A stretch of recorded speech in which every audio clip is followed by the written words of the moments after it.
Welcome to Speak Up Monday here, Tropical Nomad, 6:30 every Monday. Remember, come at 6 o'clock, bit of pre-networking. 6:30 we go live.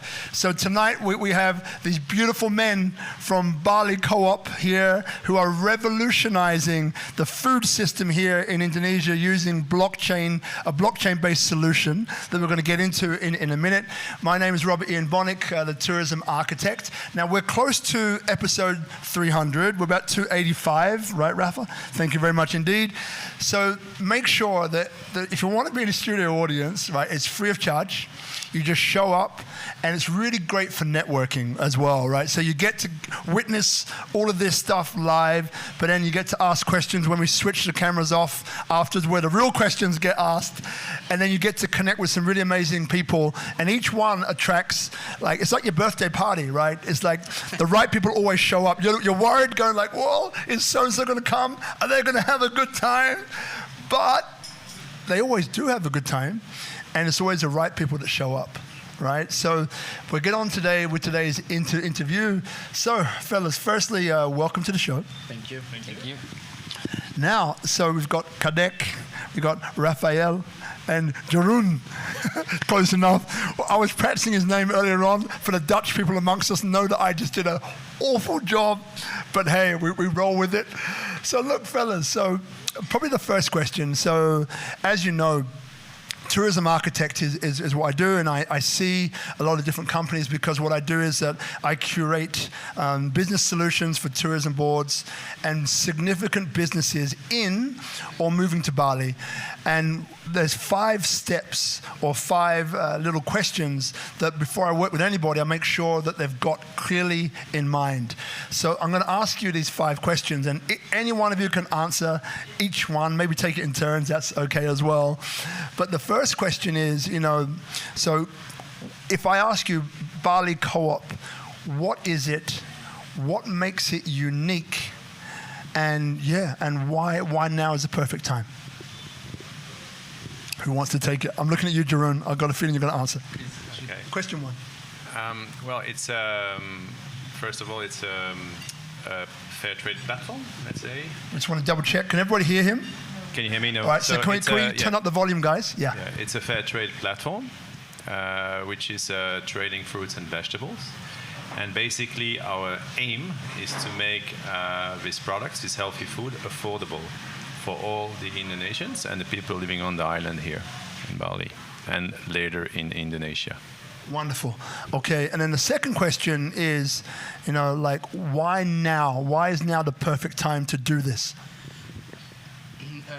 I think after 2 years of pandemic, we all had a rough time, and also the timing is good because we all had time to have this change of mindset that also the planet needs in terms of how is the food that we're eating is growing, where it comes from.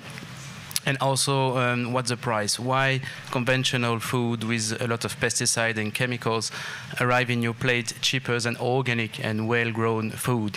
So that's also, I think, for myself, after being in the tourism industry for the last 10 years, I thought that it was a really good time to implement this mindset into a business. Wonderful. And look, Jeroen, just because I'm not sure if they heard you before, can you answer the first question again, which is what is it, what makes it unique? Yeah, basically, we are a fair trade platform for organic fruits and vegetables, and what we want to do is make it affordable for all the people in Indonesia, and using technology also. We will come into that later. We think that basically everybody should be able to eat healthy food at an affordable price, and it's doable. So the systems needs to change, and that's what we're trying to do. And before we go on to question 3, so I think what also makes it quite unique is a blockchain-based solution as well. Can someone briefly describe what that looks like? So actually, we don't need to use blockchain to grow salads and potatoes, right? But just to build the trust and implement the tracing origin and to know exactly where it comes from. And it's also about building the trust with the farmers, that we want to let them know how much we are selling the products. So it's all a matter of transparency and origin tracking mostly. Great. Transparency, wonderful. So that's questions 1 and 2. You're doing good. All right, brother Kadek.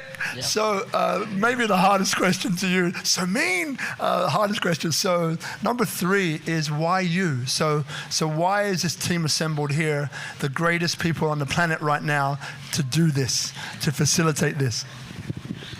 Right. Thank you, Rob, and thank you for having us here. We have all knows about we need food, right? And based on that, we always forget about where is our food came from. And also, we always looking on our plate is good design of food, but where is that food came from? And then we also see the leaf, see the flower and fruit with a beautiful shape, but we forget the root. And also, and our life now looks like linear like this. We do production, distribution, consumption, and disposal. And when we thinking about bring back this to make closing the loop of the circle. And with this problem, we have many problems with the waste, with other in our life, and creating disease for us also. And our life is like a spiral.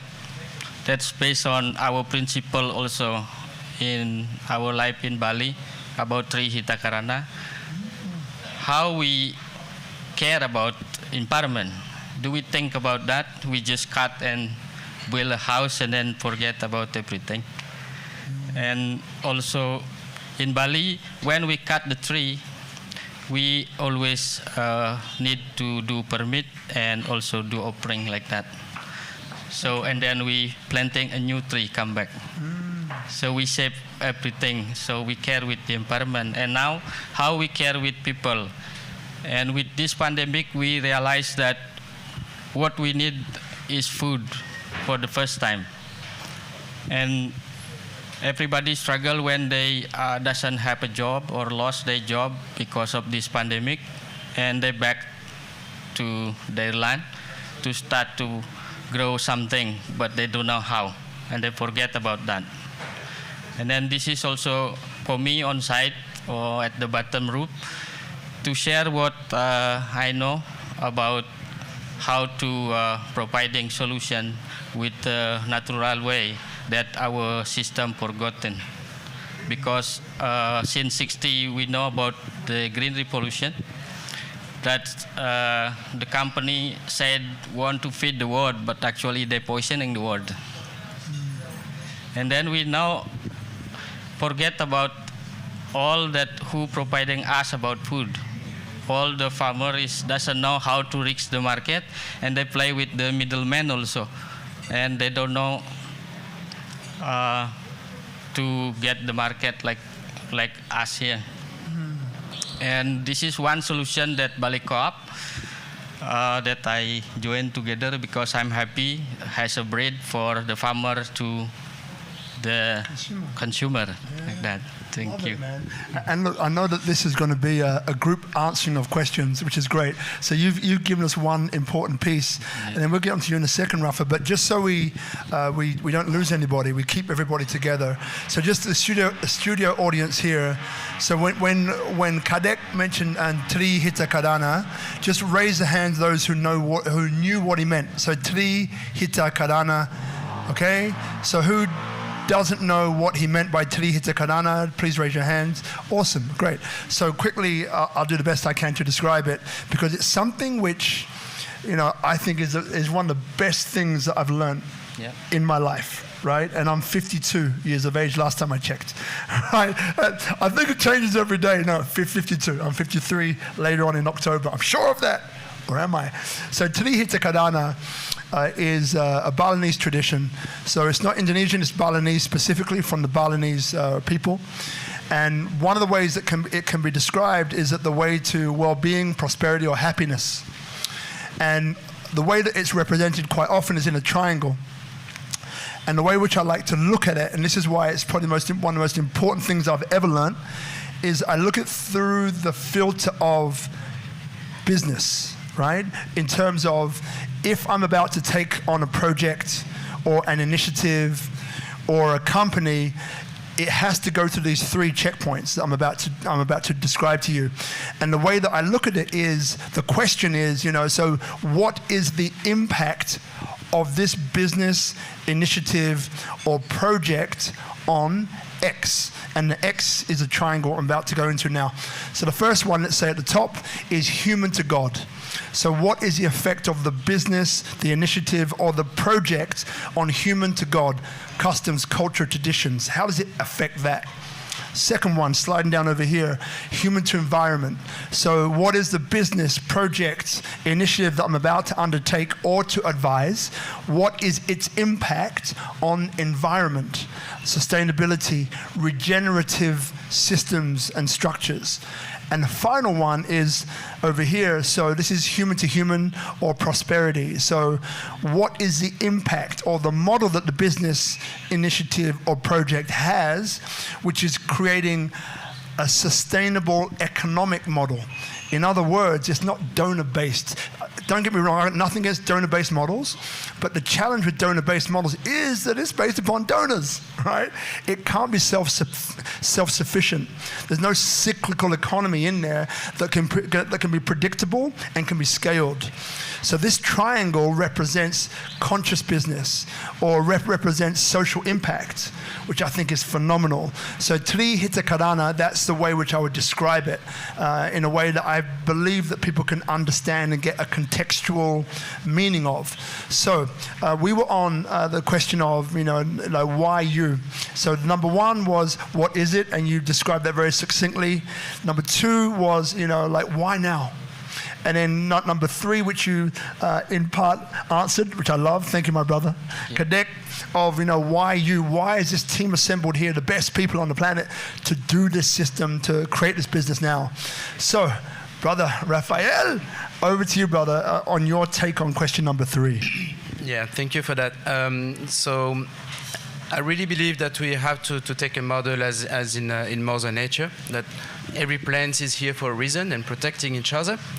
So when I just had time during the pandemic to sit down and just design the whole lines of the project, I also wanted it to have a strong social impact. And I knew Jeroen for quite a while. We've made business together and we worked, so it was quite natural for me to ask him and check, okay, what do you think about this project? What kind of impact we can have? For those who don't know Jeroen, he has a 10 years experience. Note the pronunciation there, guys. It's a little dig. I'm okay with it. I'm okay. So he has a very strong experience into the social impact industry with his water filter business. So he knows how to reach people and how to gather people. And also for Kadek, from the roots of our project, because without him we couldn't do it. And it's not also a matter of choosing, okay, whatever farmers. It has to be a human project. So and it was actually like Kadek, we really fell in love with him because we knew also him by reputation, but also through a bunch of events. And it was just simple, let's do something together because there is a huge connection. So same like a forest, like you have a tree, you have a small plants, you have middle-sized plants. They all live together and make the forest blooming and thriving. So it's all natural. And why we are the best is because we respect really this kind of thing into our business practices. Love it. Thank you, my brother Raphael. So I'm going to call you Brother Jay. Cop out, Brother Jay. Mate, what's your take on all of this? So the question was, why you? Why are you the best people right now to do this, to facilitate this? Yeah, for me, it's just a combination of experiences and. I have 20 years experience in corporate, and then I decided to go to something more meaningful to me, which is social enterprise. I distribute water on this island, water filtration systems for many years, and I thought during the pandemic I was distributing. There was more like let's say a donation-based model. It would help people. I was fundraising. And then I saw all the food issues. Also, people were distributing and fundraising for food, but that's not sustainable. Because at some point you still need to feed people, and okay, so better you plant, you try to make a small garden, things like that. So I saw that my product is in the water filtration system is much more sustainable. You can use it 3 years, 6 years, you need to change the candle, and that's it. But food had, at that moment during pandemic, we were distributing, as I said, we need to change that system, and people need to be able to afford food and good food. And for sure, the unique combination also is the team, because we all have different experiences. Kadek is one of the most renowned permaculture specialists here in Indonesia. He's doing trainings. He has his own yayasan here in Bali, Yayasan Emas Hitam, there's black gold. And he's been training farmers not just here, also in Sumatra and Lombok, in different islands. We needed him for sure to start this project. We know each other from different projects, and Raphael came with the idea, and I said I'm on board, because I think together we can, with my entrepreneurial experience. I mean, I've been setting it's my third venture I'm setting up in 9 years here in Indonesia. So I thought we want to do that for good. It's a social enterprise. Meaning we want to have impact on the people. I can see it with my products, and we want to really, the long-term goal is really that the system is broke, so we need to fix that system, and we want to do it as much as we can with our networks. We have beautiful people, beautiful farmers. The main reason why it started is just on also in Indonesia is bleeding its farmers. I think 20 years ago there were about 36 million farmers. Now we're about 30. So it's losing a lot of farmers every year, because it's a hard job and they not get paid enough. It's not normal. You have a job, you need to pay well for it. So what we want to do is be able to cut the chains and maybe make it more, let's say, simple, and have less levels of reselling and middleman, and go there directly to the farmer, and then give it to the consumer. Right now we've started with businesses. We are just very new. We've been started only 2 months ago, but we'll go soon to the consumer. So that's the goal. And not because organic it has to be more expensive. It's not. We have a certain quality. We have let's say a product and a value proposition, but we want it. We know it's possible. We did a study for 8 months, and we see it's doable. It's doable. There's a lot of place to make it affordable for everyone. So look, just want to something on the microphone. So there's 2 questions that come up. One is, so you're saying the system is broken, right? So succinctly, what is that system? How is it broken? And how is this the answer to that? So it's not only in Indonesia. It's everywhere in the world. The last World Summit organized by the UN just stated that the governments and the countries, they need to change their own food system. So they're pretty much the same problems, whether in Europe or in the US or in Africa and in Southeast Asia. And there is many components and leverages. So we, as a private company, because we are still a private company, we have a central role that we can help many components from the end users, the public, and also the governments, and also the suppliers, and also the transformers. So we're trying to also to bring all these components on the same table, and just going on this simple state. This is broken. The system has to be more fair. It doesn't mean that we improve the production of a food, that it's actually good. So there is many problems for that, and yes, and the private sector just proved himself that it didn't take his role. So quick clarification question. So what we're on, so we're saying that the system's broken, and we're saying that it's not just here, it's global. So give us maybe 1 or 2 points when you say broken, because I'm not quite clear on what do you mean by broken. Is it the production of food? Is it the quality of food? Like give us one or two or three. Yeah, okay. I can give you a clear example. For the moment, the Indonesian government subsidize chemicals and fertilizer to the farmer for they can grow conventional food, which actually, without the help from the government, they couldn't afford all of that. So they need the help from the government to grow conventional and poisonous food. So, and now that the government is trying to shift that, so they want to stop to give this kind of subsidies because they want their farmers to go organic. They have to change the whole system to make it more fair.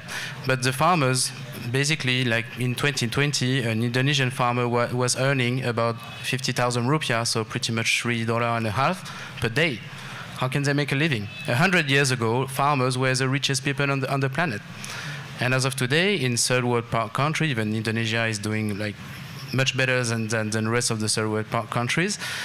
It's still not here. Like the local farmer cannot make a living. So that's not really fair. And because of that, those middlemen and those companies are making the real money, and the user, the end user, the consumer pays the bill at the end of the day. So then, what you're saying, and then Brother Kadek, I'll get you in a second to come. So what you're saying then is that, okay, so the current model is basically the farmer is having to grow the raw material so far before they're being subsidized with a fertilizer, which actually is doing damage. To go organic, you have to switch that around. Okay. And then you've got the middleman, which sometimes is subsidizing the farmer as well. Loans, high interest rate, farmer can't repay. And then what then happens is that then that person who's subsidizing also is the sole buyer, which the price they're buying at is below market. So the farmer gets caught in a vicious cycle, right? Okay. Now, all right, so if that's the problem, Brother Kadek, what would the solution be? Or what is a solution? Right, and I adding another problem. Not a problem. Bali is like now is an international island, and we have many different climate and also weathers, and many people came to Bali, and some problem is some other is not quite good with this change the climate, and sometimes they got poisoning by food. Also, and we are at the root want to creating a good system for the farmer, how they can take care with the food and growing good quality food. And also we have a problem with the middlemen, and they play game with us, sometimes really cheap, sometimes really high. And this is also is good for them to get good money, but the farmer always struggle and always lower price for them, and how they can survive with this. And with this we bring a solution to create a system how to get a good quality food for all of you. And also this is a solution that we can thinking together with BaliCoop, that how BaliCoop can distribute all the good quality food to all our consumers like that. Okay. Yeah. Great. So then one of the solutions then where BaliCoop comes in is able to acquire the product from the farmer and go straight to the consumer. Yeah. Okay. But in a fair way. Yep. As opposed to, because I think the model at the moment is what the government has, what, 1 trillion rupiah somewhere that's supposed to go to the bank, koperasi. Then the farmer goes to the koperasi and says, I need this. And then you get a letter of recommendation. Then the bank releases the money to the farmer. Is how it's supposed to work, right? But it's not necessarily working in that way, which is where there's open then to the middleman taking advantage and doing the wrong thing. Okay, so got that, and some of the solutions got some of those. So you want to add to that? I can see. Go. Yeah, at the bottom with the farmer, we try to create a community, and then try to build the structure with them, how they can create a good business unit. Because if we only one person to try to raise up the flag, no one will hear us. And then we going together and, hi, this is our name and this is our quality product. And then BaliCoop is trusting us and then make sure this is what we got from the farmer. And then we can distribute, and with the fact that this is the real food, because food is medicine. That's right. Yeah. Food is medicine, brother. Love that. And so Raphael, it's not only about our sole company. I mean, the idea is also to bring other companies which are aligned with what we want to do, because they also have a part to play in that. It's also to bring social partners, because they have a part to do in that. It's also to bring restaurants and consumers, because they have also a part into that. And it's only when we are collaborating all together, BaliCoop stands for collaboration, cooperation, that we can change the thing. And we can just say to the government, hey, we are changing things. We need you as well. So we can't just like play on one single leverage, hoping that the whole system going to change by itself. Yeah. It's not doable. So just double checking. So can everybody hear him when he speaks? Yeah, the volume's good out there? Great. Just double checking that. Thank you. So, okay, so we've got a sense of what the problems are, some of the solutions, which is great. So what I love about what you're saying before, though, as well, is that you're looking at the whole cycle. So it's not just about the farmer now. It's about the education that also, because I mean, part of it is what best practice is, right? I know that the middleman makes a lot of the markup in general in most countries because they're able to value add, right? And that value add is where the margin is as well. So they're making it there too. So that best practices is a really important piece of this entire puzzle, but not only for the farmers, but for the consumer.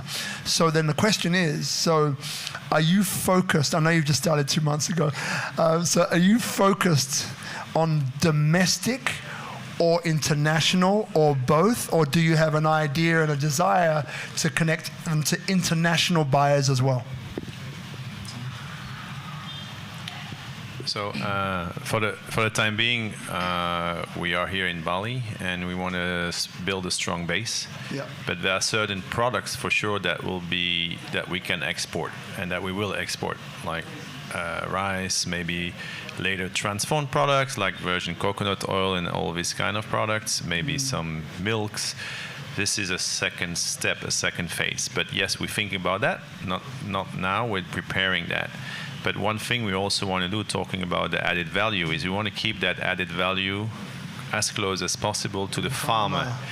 And how you can do that is also helping them in starting new businesses. Yeah. Meaning transformed products. Grease pimples. So, like for instance,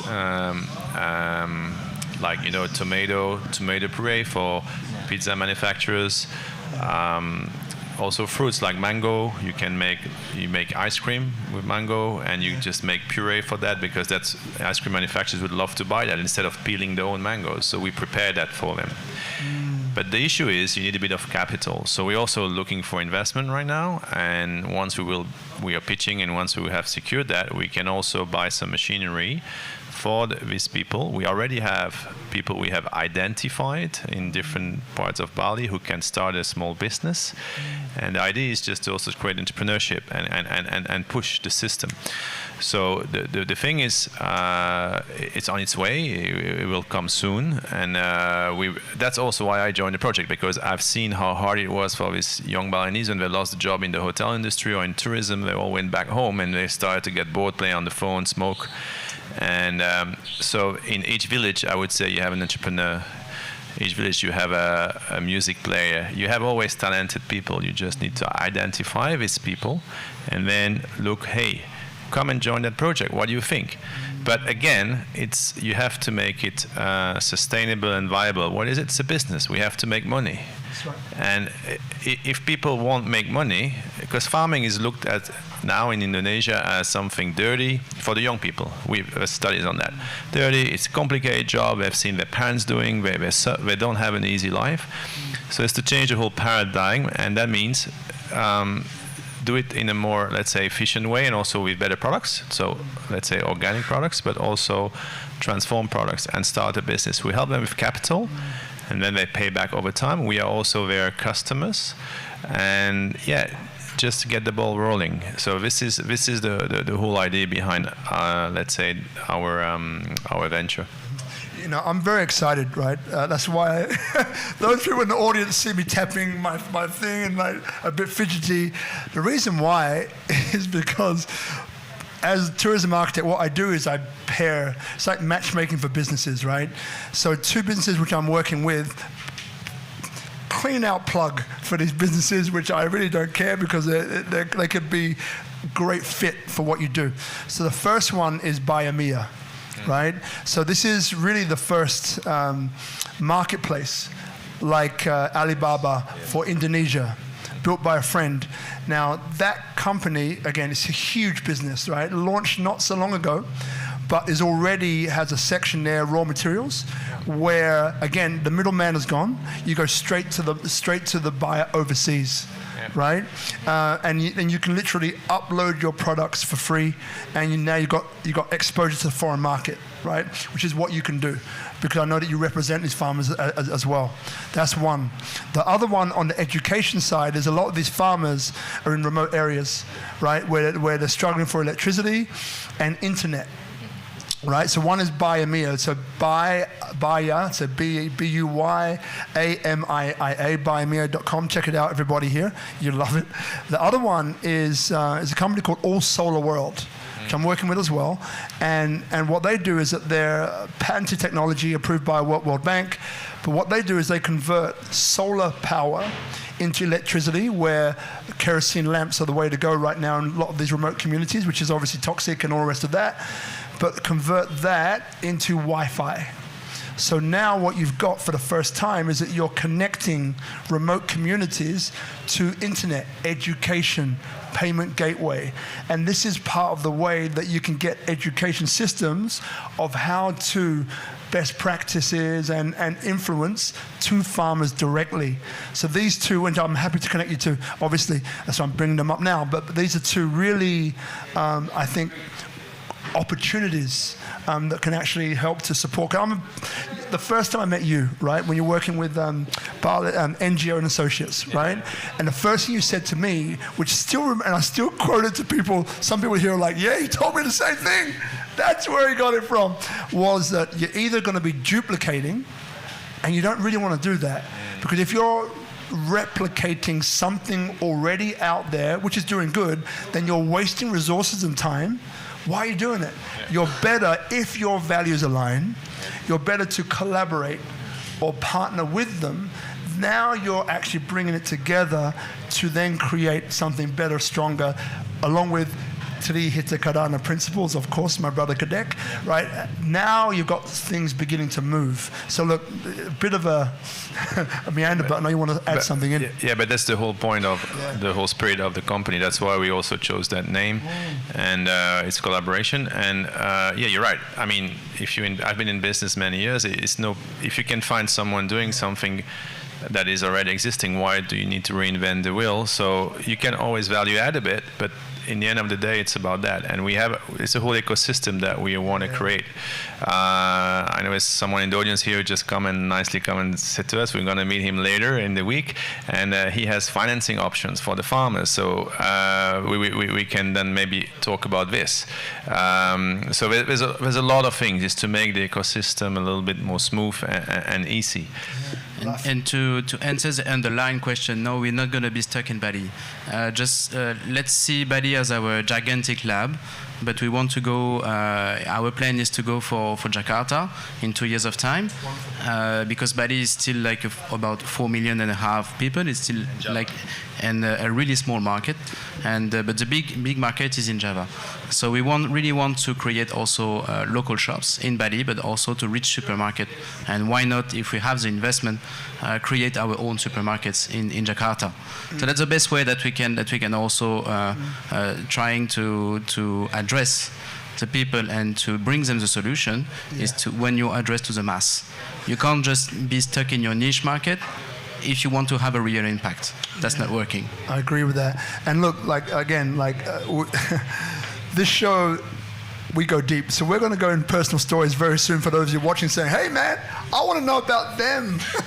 We got the business. But before we get there, because let's address the not necessarily the elephant in the room, but it's question number 4, right? I love your faces like, what's he going to ask me? I love it because so those of you watching, there's nothing scripted here, right? So we go wherever the energy takes us. So these guys, when you're up here, you're probably thinking like, what's the next question? Because I don't even know because the questions come through, not from, right? So question coming through is, so 1, 2, and 3, right? So the first one is, what is it? What makes you unique? Number 2 is why now? Number 3, why you? Number 4, what is it that you need? So you mentioned investment. So if there's someone here watching now, you mentioned a gentleman here who has investment options, but if someone said to you, hey, how much do you need? Or what do you need? What would you say? We're trying to fundraise about $600,000 for this year. So 600,000 yeah. USD? Yeah, USD, and another 700,000 for next year. And we are also looking for people who can help us to transform products. So to build the transforming units here in Bali. Wonderful. And so I don't want to get too bogged down in this, but I think it's important, right? So where does the money go? So 600 the first round, 700 the second round. Where's the money going? Not obviously don't need line by line here, but like a general broad brushstroke of where is that money going? And then obviously what's the return? Whew, investor talk, love it. So basically, the money we go mostly for the infrastructure that we need investments to rent a warehouse and to build also our machinery, also for shops because it has a cost. So we plan to open shops in Sano, Canggu, Uluwatu, Ubud. So we do have already opportunities. Also, some of those opportunities are more in partnerships with people who have space. So to create kind of a franchise, that's also an option, and also in our IT system to build also the whole thing about the blockchain. So we want to create a platform which can link the farmers through a business and through the consumer. Yeah. So mostly is that. And am I forgetting something now? You got it. All right. Good. So the question that I love to ask is, what brought you here, right? So like I've met this man before just a few times. Raphael, we've met a few times as well. Kadek, first time, pretty much. So you're welcome. So the question that interests me is that, why are you doing this? And this is a question to the individual, right? So if I asked you, Kadek, this is a great project, but why are you doing it? What within you has been, I love the word passion, right? And, like the stuff which I do because I love doing it. Right? I would be doing what I'm doing now whether I'm being paid, which I'm not. Whether I'm being paid or not, I don't care. I would do it because there's a history, there's a depth, there's things which hit me when I was very young, right? Which have allowed me to do what I do now. So if I ask you, Brother Kadek, and I'll ask each of you, by the way, these guys got more time to think. Look at them, they're thinking. The mind is like, how do I say this? What do I answer? But you're the first one. So like, why are you doing it, man? Why? I have a story about my life. Before 2004, I was a taxi driver. Ooh. And I always have not regular to eat healthy food, like just grab and then eat while I'm driving. Yeah. And with this, I got bad issues and unhealthy for my body. And also, starting with that, I cannot work for 2 years.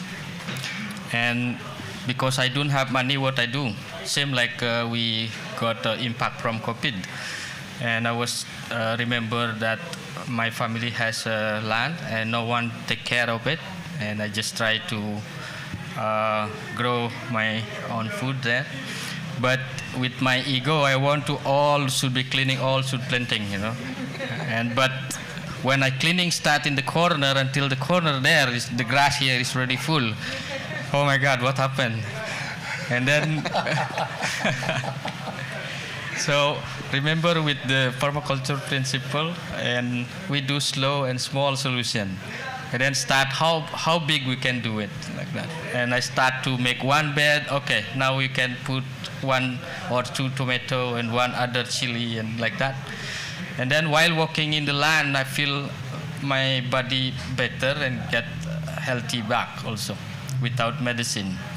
And then I feel different also when starting to harvest my food, and then I just make for my own, then just eat it and feel different, light in my stomach, and also this is make me passionate about this is what I need like that. Love it. Yeah, while doing this and until 2015 start to create a foundation named Amasitam Indonesia, and with my experience I want to share my knowledge to all other neighbor and farmers to do the same thing like me. And then we do around Indonesia also since 2015 to Timor, Lombok, Java until Sumatra with a different technique about organic food, agroforestry and other based on permaculture. And this is really a problem also with farmers that we all growing a good thing at the bottom and no one take care and no one show up us, and it's really we are always struggling with our life. And like Janon said, farming is dirty job, but actually this is can be changed with change the mindset about farming. Also we can connect with tourism, how to create agro-tourism and make fun in the field like that. Yeah. No, I love that story, brother. And what also comes is, like, there's 2 questions. So one is, so in the audience, I'm sitting right next to you on both sides, you're surrounded.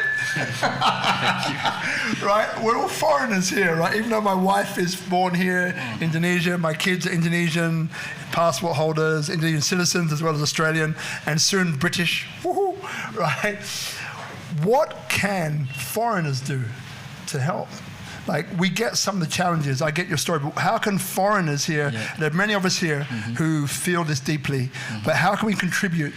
Yeah, because of we want to create a good quality food, and this is we don't worry about our food, and we struggle with how to distribute this knowledge to all the farmers, how to give this education to them, change their mindset from like conventional farming to back to like natural farming as the ancestral before using the system. Yeah. And also it's not just about doing organic farming. This bring back the tradition, how they work together in the field, how they can feel. And actually we the fact that if we do alone and we spend like 1 week to finish doing like a planting, but when we work together just need 1 hour to do it. Got it. Like that. So this is we struggle how to distribute this initiative to all the farmers so they can growing good quality food that we can distribute to our consumer. Yeah. You know, I'm laughing because I know what the question is, but I can't believe I'm about to ask it. I have no idea where it came from. Oh my God. So the question is this, right? If you had a magic wand, if you had a magic wand, you had one wish. Yeah. Magic wand, one wish. What would it be? Wish. What it be? It's difficult. I know. Like I said, the questions do not come from me, everyone. Like, they come through me. Is that Wayan Wadika at the back? Because... Oh, my brother. Good to see you, man. Didn't see you snuck in there. Wayan Wadika, everybody. Love that man. Was my wish is everybody is smiling. Because this is cannot do by myself only. Yeah. We should take care of all of us because this is also, it's not just for me, but that all for you also. Love that. Yeah. My brother, you know, before we move on to Raph, just an acknowledgement, right? And again, like I said, these questions are not written down anywhere. It's like, listen, the fourth question I'm going to ask is about magic wand. Get ready to prepare for it. Because in my mind, when I saw my neighborhood is dying, like they cannot like feed themselves, I feel that the same too. Yeah. But when they do happiness and smiling, I forget about them. I can do something else. My brother. Yes. My man. And I'm happy for that. So I'm not thinking about them. I'm thinking about myself. Yeah. You know, like what that hits me. It hits me in my smile and in my heart is that. That's it. Like, it took me 3 years to figure out that, and for people sitting here, you don't have to admit it live on camera like I just am. You can just do it in your own mind and go like, yeah, of course I knew that, right? But when you see offerings in the street or in a house, I always used to think that offering is for the house, right? Or for that junction. It's not. It's for the whole world. Let that one sink in. It's for the whole world. Blew my mind when I found that out. Thank you. Yeah, right? So when you say magic wand, now goose pimples, I'm going to start crying in a minute. But when you say magic wand, happiness, it's exactly the same. Brother, man. Whoa. You okay? Yeah.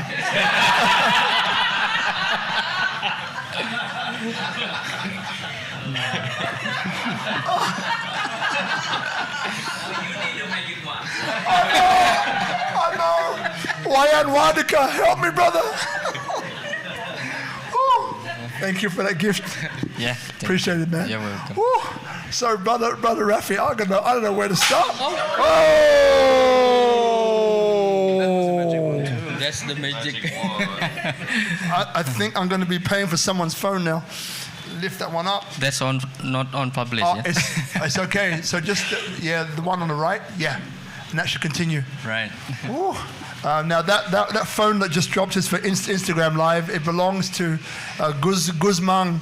Man, if that phone is broken, we will replace it, my brother. But I think it's okay. Can I say something? Yes. If we not care with people, and then they have struggle with their life, and they will disturb us. They will stealing our money, they stealing our motorbike, and everything will happen in the bad way. Yeah. Right.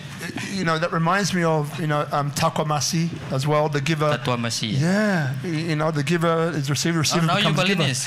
Yeah, I studied, but before I even spoke a word, I learned these things, Pancasila, so much. So Sister Ayu, we need to adjust the microphone as well, because we've got no microphone there on the Instagram Live, so maybe just take it out and put it back in again. Yeah, on the camera, I think it's loose. So, on the camera. Yeah, she got that. So, Rafi, thank you, my brother. Whew. So, how did you find your way to this? What within you, cause I know you're a very passionate guy as well. So, what is it within you that has to do this? Where did it come from? So, I've been living in Southeast Asia pretty much for the last 10 years. I am a diving instructor. I had a very nice career in the diving industry, so I started just to as a normal diving instructor, but I came to management pretty quick. Before that, I was in the movies industry. I was a light engineer, so I used to manage small teams to large teams, about 80 people, for the movies industry. And then I came with my wife, Laura, who is also from France. I'm French too, sorry for my accent. So we came here. Your accent's great, brother. Don't be sorry. And Carol's in there saying, I'm French. How dare you apologize for your accent? Come on, man. How dare you? I never said any of that. Cut it, or we're live. Whatever, man. So we came here about 4 years ago in Bali, and we set up a diving school and yoga school in Nusa, Penida. Because the timing was right to go there as well. And we literally fell in love with the community over there. And after the pandemic, during the pandemic, I was feeling like there's something missing here. Even we were supporting all kind of initiatives, local ones and bigger ones. We also helped Jerons we bought his filters for our community and all our staff and our village. So we tried to have an impact, but I was feeling like, man, I mean, I'm sorry, but tourism is kind of not sustainable in some way, and I wanted to give more to the community. And the pandemic just confirmed my thoughts, and I already had this idea about a food platform and how can we get the farmers together with the consumers and make it a business still profitable, but also not forgetting the humans who are inside this business and this ecosystem. And I just had time, you know, because I was boring, and I just had time. Okay, I had a full year to think about that because my dye shop was closed. It cost me too much money to open it, so we kept it closed. And what do? You know, I also have a daughter, and what am I doing for her? So, and I was also looking at my friends in Nusa Penida and all the inhabitants of the island, and they were all struggling. So I said, okay, what we can do to show really an impact and what we can do, and food is the answer. Like Kadek said, it's the roots of everything. You can be in blockchain business, you can be in a very high-end petroleum company, you still have to get fed. You still need to have food in your system to make your company work, to make your family living. So there's something to do. And Kadek said to me one time, like, I don't understand why my farmers are selling their product and they are buying me to eat, where they have the best food or in the garden, you know? It's like it blew at my mind. Yes, of course, it has to be. So that's why I'm here today. Getting a little bit emotional, but yeah. No, emotions running high. This one. It's you, Kadek. I love it. Are you okay? I wasn't. Brother Jay, over to you, man. Yeah. The question is, you know, like, what brought you to this? Like, what is it within you that kind of has to do this? That you feel compelled to do this, if that is present for you? Yeah. So for me, it's like I've been a social entrepreneur for about 9 years, and when basically for me it's all about impact, and I'm very happy. I'm living in Bali. I had a great idea to come here and basically support communities with water, because water is also life. So now is water and food, so it's even better. It's like the basic needs. And I've been seeing a lot of communities struggling, not just before pandemic. I've been also in disasters, because I've helped a lot. When we always say Indonesia is someone call it like a dangerously beautiful country. But there's a lot of earthquakes here. I've done disaster response with my filters without knowing what that was at that time, when Lombok happened or Montagung was erupting. So I've seen, let's say, difficult situations, people being in distress. And when Rafi came to me and said, hey, I want to do that, I said, yeah. I was seeing also during pandemic, we need to make a more sustainable way to bring food. And also, in my former career in corporate, I've been 20 years. I was also in the food industry, in like ingredients, more selling to big corporations, but like not always the most healthy food, but like some ingredients, let's say, to make food, like starch or let's say, what's the name? Yeast, you know, yeast to make bread and things like that. So I've been a bit in that industry, always hovering around, and I thought, hey, that's a good time to get back to it. But also, for me, the most important is the impact, because I know we need to build a team, so that's what we did when we talked to Kadek, and we're building the team right now. We are expanding it, and yeah, that's what it is. You know, it's just passion, and building ventures, being an entrepreneur, and trying to make it succeed. That's for me. And after many years in the water, which I still continue, but I'm super happy to join these guys. They're very talented. Rafi will lead the business. He's going to manage it. I'm going to be there also to help him set up the team, and let's also find the right partners, the right investors, the right mindset, because it's not because we're looking right now. I'm sure it was an ask. He's looking for money, but it's not the most important thing. Is that we find the people who resonate with what we want to do. Because this is the most important for me. in the impact world, and the impact investment is something getting bigger and bigger. That's right. And look, if I ask you, probably you and Rafi, I asked you all, like we don't rehearse this. So outside of the money, right? If I were to ask you and Rafi, right, how can people watching here now, how can they contribute to you? What would you say? I would say, I mean, any people who feel drawn by our cause, but what we do, because I think it's a cause in a way. Just come and talk. We're all really about collaboration. We want to, if we can improve the system, we want to do that. And it's not about, again, what also Kadek said, it's not about us. I mean, I've done stuff in my life, so I say sometimes I'm lucky, I'm blessed that I can, with my skills, maybe help people and do stuff. And since 10 years, I'm doing that, and I feel much more happy for sure than in my corporate career. And I don't regret my corporate career, because I remember when I started, emails just did exist, just handphone started. It was like a mobile phone. This is like a long time ago. I'm kind of in your category, you know, just a little bit young. So the point is, it's just what you know, the passion you have about what you're doing, and yeah, I mean, I love what he said earlier, what Kadek said. I mean, I discover him every day. He's so cruel.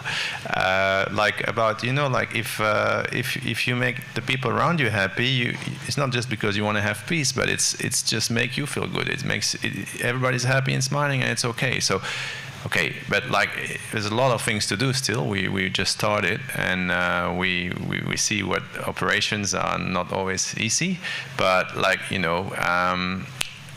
Consistency, perseverance, keeping your ID, making sure, okay, that's where I want to go. And I just believe, yeah, I mean, the universe will help us anyway, because we're trying to help the people here. Yeah. Got it, man. So same question to Rafi, and before you answer, so who here has been interviewed before with lights on them? Raise your hand. Okay. Who here has not been interviewed with lights on them? Raise your hand. Okay. All right, cool. So just so you know, right, when you have when you're sitting in the audience, right, it's all cool because you can hear the questions and you're like, oh yeah, okay, and you can understand whether they answer the question or not. When you're in the hot seat with a light on you and a microphone, you say things that you look back on and say, what the hell was I saying? Because it's just like, oh, I don't know what it is about the human body, but you put a light up, it's like, oh. So just want you just to frame that. So Jerome, you didn't answer the question, I don't think. So I asked you, how can people contribute to you? But you said something else. But here's the thing. So the question isn't actually the question. The question is there to prompt what's really beneath. And that's what you did. So respect, my brother. Now, I'm going to move on to Rafi. Same question. And whatever's prompted, it's okay not to answer the question. How can people contribute to you? Not monetary. How can people contribute to you? Okay? What would you say? When we are always trying to, and we are reaching new customers, so we are open for B2B market for now. We hope to launch our community supporting agriculture in a month or so. So basically, it's a vegetable baskets based on a monthly subscription. So we're going to address to the school parents first. Basically, we need to increase our volumes in order to stabilize the pricing, both for consumers and also for farmers. Because the idea is to just give better prices to the farmers. But if you want to build trust with them, we need to be able to buy more from them. So basically, yes, we are trying to expand our network of restaurants because they are our roots. Because they will, if they are committing with us into this human adventure, because if they understand the importance to also get the farmers the real value that they deserve, then we can reach the next steps. Got it. So if any restaurateurs are looking now, either live in the audience or watching, or you know someone, forward it to them, right? So the restaurateurs could be a way that you could be contributed to become clients. And where do they find you? So BaliCoop, BaliCoop.com. BaliCoop, we are on Facebook, Instagram. Our website is not ready, but basically you can find my number everywhere now. So I'm the speak person. We are still a small team, but we get there. Our supply chain is quite strong already, and we can deliver in pretty much all parts of Bali, from Ubud to Uluwatu. Yeah. Okay, now Brother Jay wants a microphone. Yeah, just wanted to add something on that. As I said, soon the vegetable basket products will be ready. So it's in between B2B and B2C. And people in a month or so, we will have trucks coming basically once a week directly from the farmers. It'll be 3 hours when you can come and pick up vegetables. We don't deliver to the door for a reason. We want to create a community. So people who want to eat healthy will come. So if you have friends who are interested, you can tell them this will happen. We will post soon exactly where this will happen. It'll be in Canggu, will be in Ubud, in Sanur, maybe the Bukit. Let's say once a week, and then the idea is that these people talk, and then also enjoy themselves, have an experience, and then go to the farm. Beautiful. So to go to the farm for checking, hey, is it really organic? Is it like just building the trust? Because we know it is. We work with all our network of Kadek that he has built over the many years. But just then blockchain will help us. It's not there yet, but it will come. But then the consumers can come and check for themselves. Bring the kids. We're gonna make a party in the farm. Sometimes help farmers to harvest, things like that. And then, so also, this is open. By the way, we're going to come to the audience after this. So if you have any questions in your mind, just consider what they might be. And then we're going to come to you in about 5 minutes, depending how long this takes. About 5 minutes. So restaurants is one. Can farmers also join? Yep. So the answer is yes. Right. Okay, good. So farmers can join too. That's great. Now, because I asked you that question, I have to ask them the same question. Otherwise, afterwards, Jerome will give me that look of like, hey, listen, man, you didn't ask me the question. The question is magic wand. I answered your question. Right, magic wand. Magic wand question. Different question. So we'll start with you as you have it, and then you're going to be last, and then we're going to go to these guys. So if you had a magic wand, you have one wish. What would it be? It's a tough question, man. It's a tough question. Just have a more, let's say, equal world that people don't struggle. Reduce all these inequalities, because we're going nowhere with this. Even the people who have a lot of money right now and are rich or whatever, they're not happy. It's just like trying to make it more, just equal, simple. So coming back, good food, water, not polluted. That's what I want. That people can just, just nature is there, and just get fed by our Mother Earth, and just being one thing, and also respecting it. That's what I want. He just told my answer. All right, so I had to give an listen, extra thing. I'll give you more time. Plug your water. So how do people find your water system? Oh yeah. So our company is called Social Impact with a K, and you can find me on Instagram, www.socialimpact-impact.com. But basically, you don't need to buy water. It's just pour water from your tap and just basically drink from it, and it's safe. We have different models. You can also find them in some shops like Bali Buddha and others. So you can find me, no problem. People know me. Some people call me the water magician, so they know me. Water magician. It costs $20 only. And it costs $20. I'm very bad at promoting myself. Plus, I wanted also to focus on BaliCoop tonight. But thank you. No, but look, you're a good guy. I want people to know more about you, right? You're welcome. The other thing as well, Bali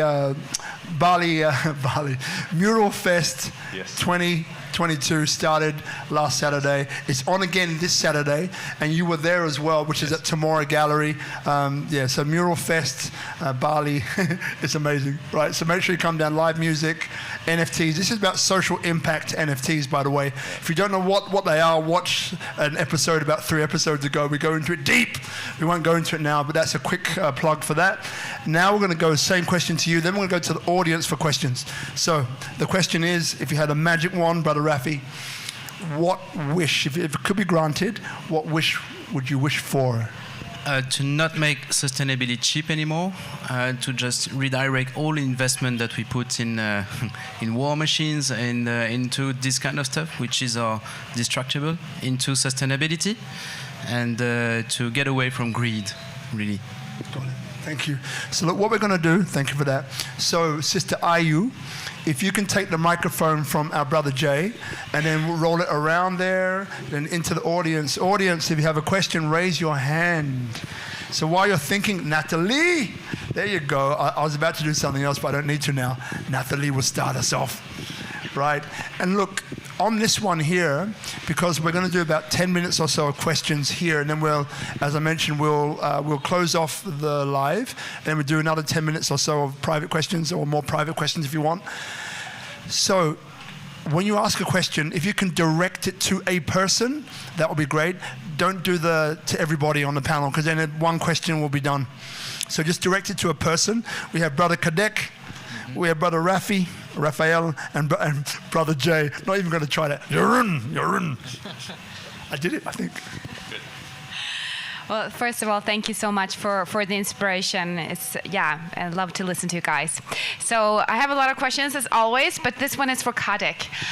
You spoke in the beginning so beautifully about yours, well, I guess all of yours, philosophy when it comes to your project. How we all need to go back to the root for the food that we're eating, not just shoving food into our mouths, but actually looking into the food and consider the origin. So from this point of view, because I understand that education is also an important part of what you're doing, what would you want the educational part of this project to look like? What do you feel is most important? Wow. I was asking one kid in Ubud Food Festival about where is your food came from supermarket. And how this is make me feel sad about that. And that's we since 2015 we do program like a little seed and try to share information about how to grow your own food also. And we do training for all the people in the villages, from the youth and the farmer also. And with this pandemic also, many people donate rice and some stuff to the people in the villages. And we initiative, because if we bring giving just rice only, tomorrow they will waiting again. So with this happening, we just try to grow your own food, and we share a seedling for free for like 370 families and give 30 different type of seedling. And this is also for me, after 3 months, got good feedback from them. Hi, I have tomato, I have eggplant. And then there is no money involving there. And with the neighborhood, I have tomato. And the other side, I have eggplant. So they barter there. Wow. And they're happy to consume that together also with smile. That's cool, man. That's right? Cool. That's cool. Yeah. And with Amas Hitam Indonesia, we believe that what we are doing also good for all of us. And this is also, we need to pay attention on what we are doing. And this is not just about money, but how we can spread the word about what we are doing. And also with BaliCoop, how we can share also this initiative and get instantly to you guys also. Yeah. And by private or cafe or restaurant that can get our product, because we believe that what we are doing at the bottom is what the reality, the food is medicine. Thank you.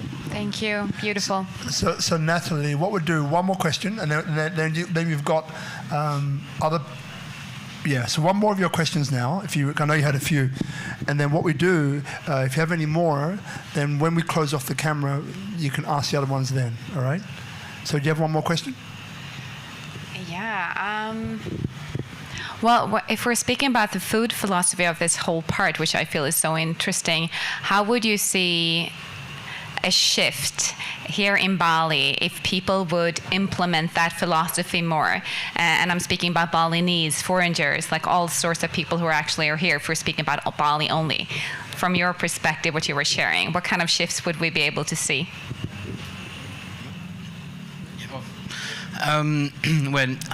Our main mission is to make organic food, fruits and vegetables, so affordable that you can buy them at the same price as conventional food. So then there is no more excuses when you know exactly where the food is coming from, how it's been grown, to not buy it, basically. So this is kind of our dream here, is to make it affordable for the B2C market. And the best promotion that we can have is from the B2B market. So imagine all the restaurants in Bali with a sign like BaliCoop. We are buying from the BaliCoop. We are a member of this ecosystem that they guarantee also the customers. And the customers just see, okay, there is a BaliCoop shop just next door. And I had a great meal. Okay, just I can go to buy and it's not more expensive. And my wallet is happy, my belly is happy, and everybody's happy. I love that answer. I see the vision too. Thanks. Thank you so much, Natalie. So does anyone else have a question that they feel compelled to ask? So just in front of you, Natalie.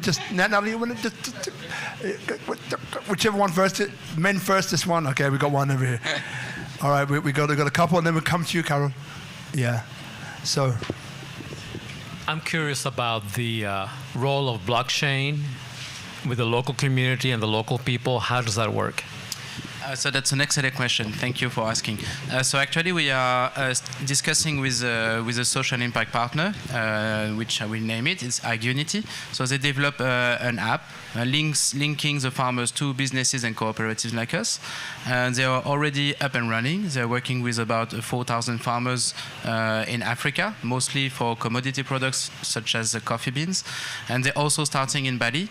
So they do have the whole thing. So we would use the app for origin tracing, but also transaction tracking to make it clear and transparent.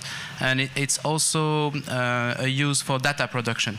As of today, you can find all the data in Indonesia for products such as rice, corn, potatoes, cattle, for everything. But for fresh products, the Balinese government doesn't have any idea what they are producing. And this data is so much valuable. So we would be happy to share that with them. So that's why we also want to give the tools to the farmers so they can record everything. Wow. That's impressive. So then we move on to Carol, and then over to you, my darling. So that one's in front. Yep. So then we've got that, and we've got one more question from you afterwards, and then we'll wrap that one. Thank you. First of all, Kadek, it's just so lovely to hear you talk about farming and food. I was lucky enough to be brought up in a home where we only ate organic food, because both my parents come from a lineage of farmers. And I know how that was so key to me growing up, never being sick, and enjoying the taste of real food.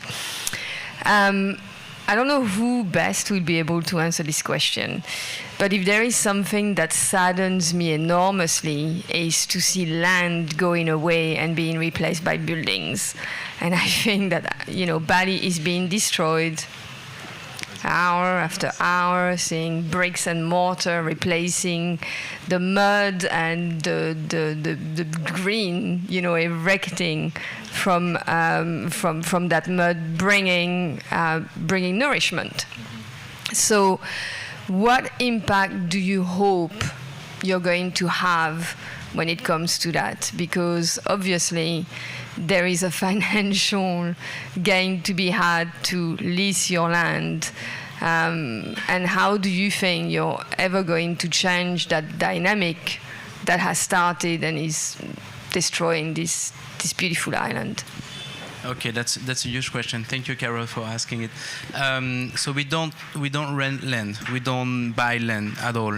We are just here as of today to support the farmers. But there is other people who do that, who are just buying a lot of lands and just for the tourism doesn't harm it, or no people can build on it, because if you are taking a piece of land where you are building a building on, this is a loss of food, basically.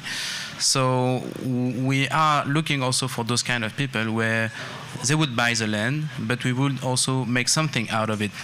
And the best way is, I would be happy to also explain farmers, don't sell your lands, because you can make money out of it, even it's less money on short term, but your kids and your grandkids, they will have a healthy land.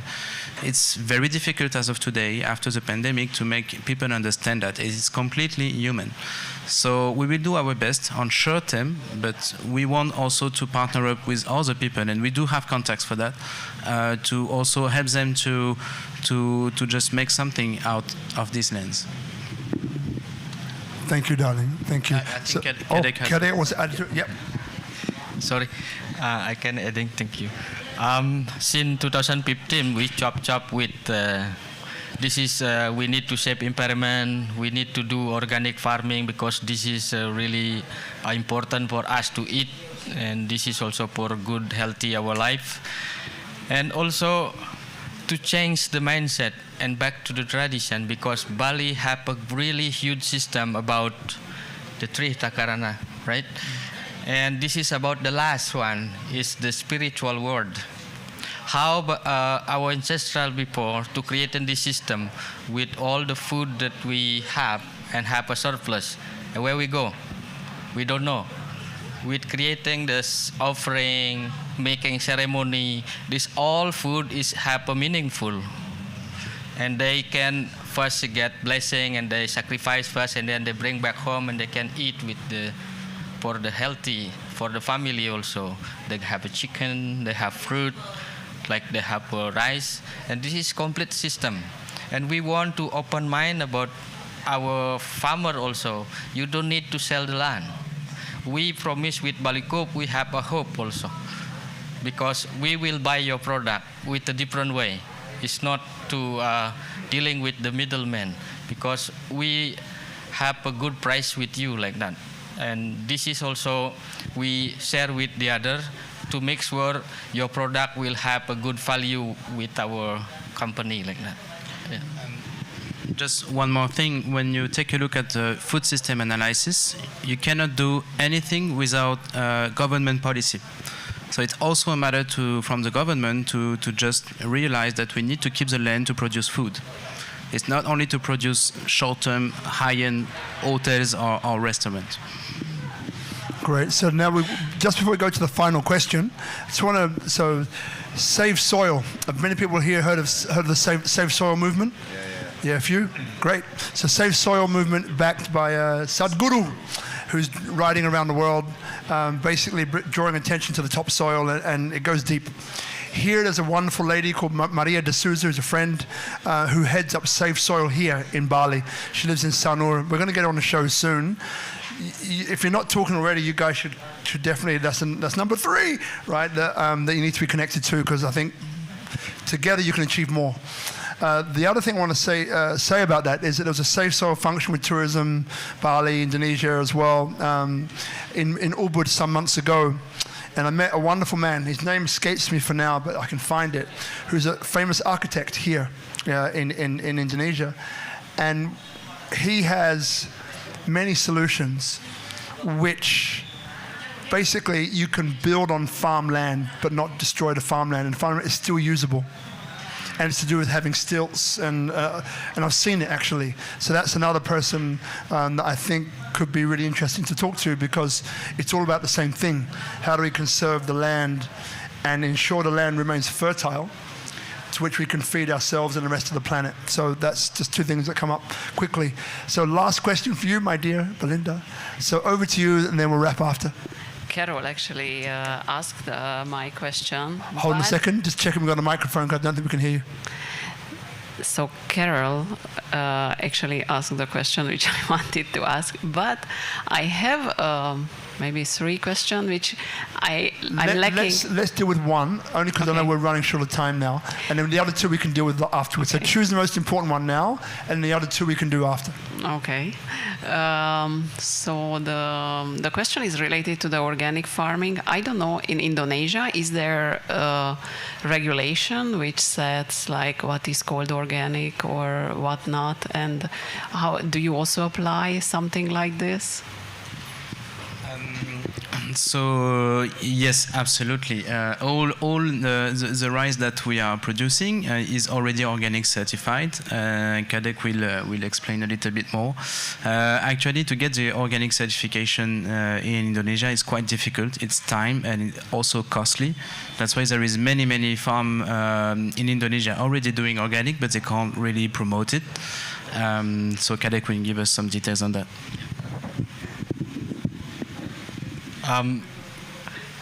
This is not just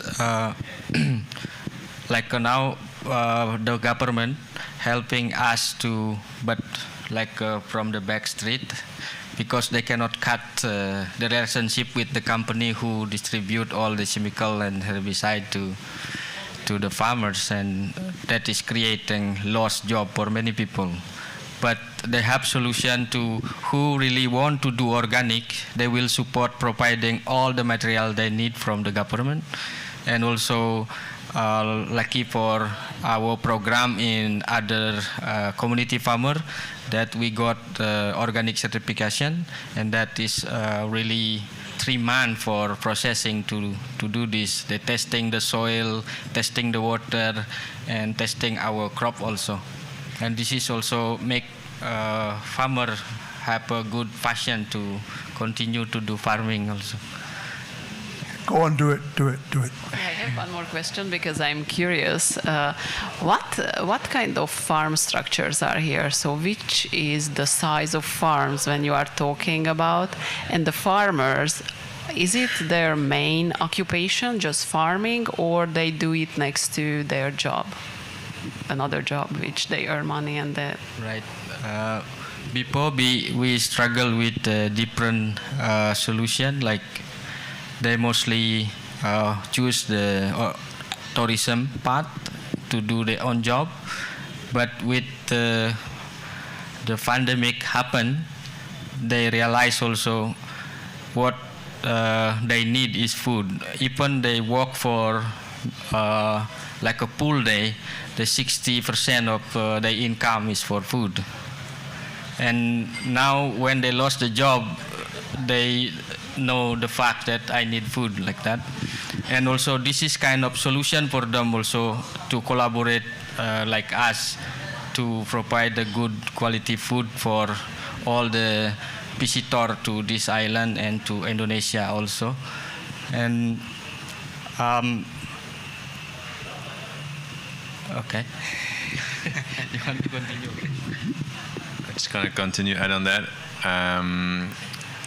About coming to your question, it's more smallholder farming in Bali, and like yeah, I mean, some had some other jobs, but like as Kadek mentioned, but it's a bit different than in Java, for instance, where it's much bigger crops, many monocrops, and much bigger farming land. Here it's still a lot smallholder farming. Most of it is rice fields, but we have also a lot of vegetables, more and more, which are grown in, let's say, more in the northern part of Bali. Thank you. You want to finish off? Yeah.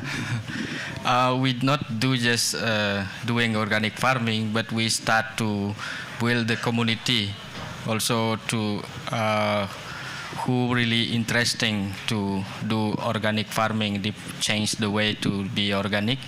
And we have a minimum like a 15 farmers in one community, and they starting to do organic, and also they spread to other neighbor to continue and we telling them, and when they know about how to do it, and they share with the neighborhood also. So like 15 farmer, around 5 hectare at least, we do organic farming. Yeah. Thank you. All right. So look, guys, we're going to wrap it there. A few things I want to say just before we go. So remember, for those people here, we're going to wrap the live in the next minute or so, and then we have another 10 minutes or 15 minutes of questions without cameras. And then after that, we'll wrap it there. And then if you want to connect with the guys personally, you're more than welcome to.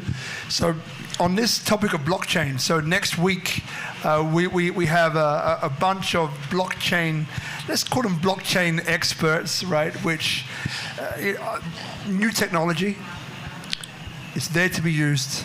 It has enormous capabilities to help all areas of life, I think. So next week, it's called Decrypting Silicon Bali, right? Decrypting Silicon Bali. So watch out. Remember to join Speak Up. So at SpeakuP Monday, all one word. SpeakuP Monday, all one word. Instagram, we've got Facebook as well. So SpeakuP Monday group or SpeakuP Monday page. They're both basically there. We have WhatsApp groups, email flyers. So just find us to go Speak Up on YouTube, Speak Up Again, or Robert Ian Bonnick, and you'll find it. You'll find it there. So I just want to firstly thank you to Tropical Nomad. We've got Brother Ichi over there, my brother. Thank you very much. Brother Guzman, Sister Ayu in the house. Thank you so much. Thank you to you, the studio audience, who show. Some of you rock up every week, which is awesome. So remember, if you want to be part of the studio audience, it's free. 6 p.m. come pre-networking. 6:30 or 6:28, we go live, right? On YouTube Live, Instagram Live, and Facebook Live. Welcome to join us. F&B menu throughout every Monday. We're 4 years and counting every single week without fail. Sometimes you've done more than 2 a week. That's why it's almost 300, right? And then finally, thank you to Bali Co-op today, Brother Jay, Jarun, Raphael, Thank you. my brother, and my new brother, Brother Kadek. Thank you so much. It's been an absolute, I've learnt so much, and we'll stay behind for questions. For everybody here, thank you so much for joining us. Round of applause for Bali Co-op, please.